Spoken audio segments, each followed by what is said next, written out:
Today we're making a warm farro salad with wild sauteed mushrooms, crispy Brussels, shaved parm, and a little herby green sauce.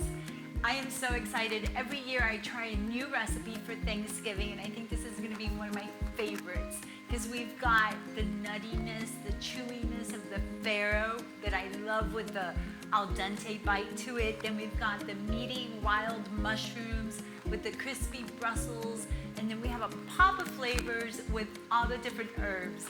So let's get started.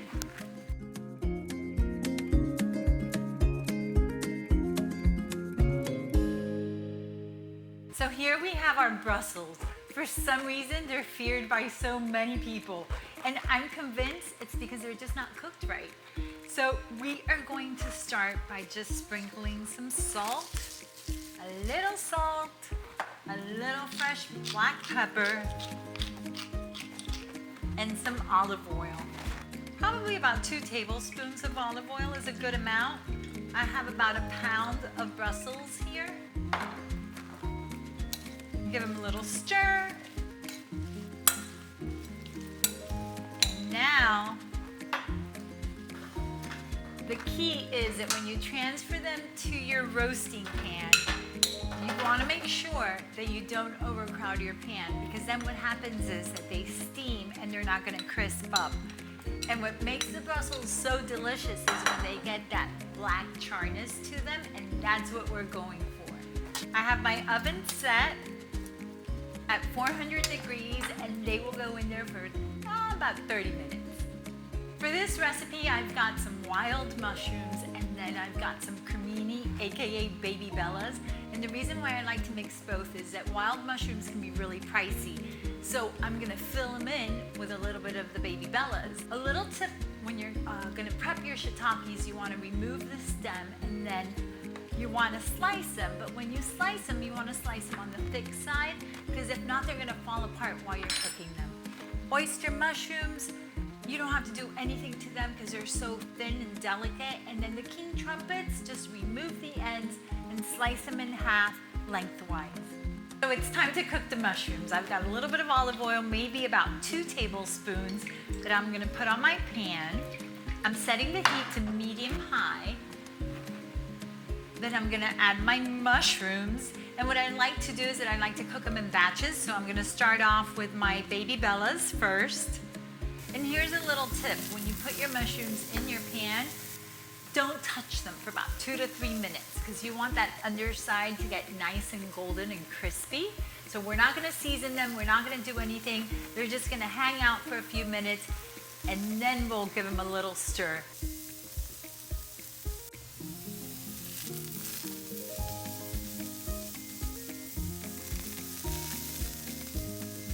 I'm gonna pop them with a little salt, a little fresh black pepper.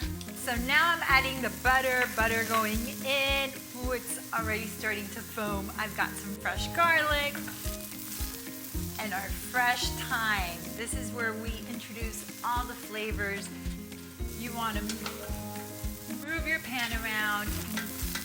Just baste your mushrooms really well with all this delicious foamy butter. Get it nice and coated all over, and that's it. We are done.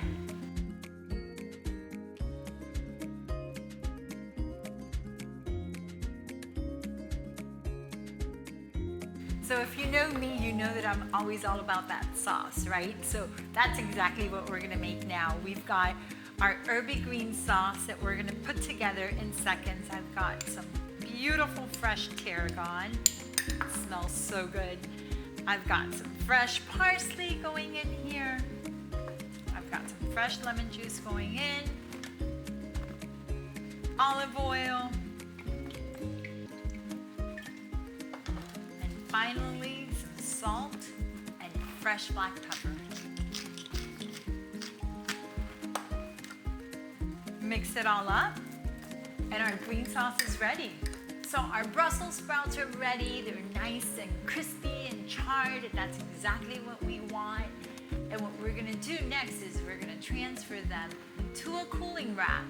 because the ventilation from the rack is going to help them stay crispy and prevent them from getting soggy.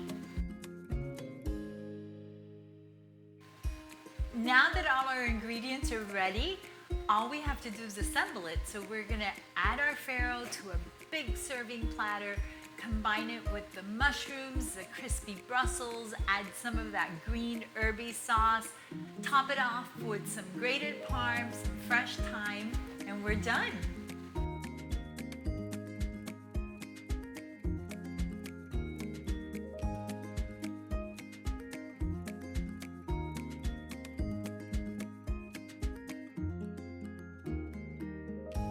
I think you guys are gonna love this salad. It's not your traditional salad, but we've got all these nutty, earthy flavors going on, and it's perfect for Thanksgiving. So I hope you guys enjoyed it. If you did like our video, please hit the subscribe button right next to the little bell. If you have any questions or comments, share them below, and I'll see you guys soon.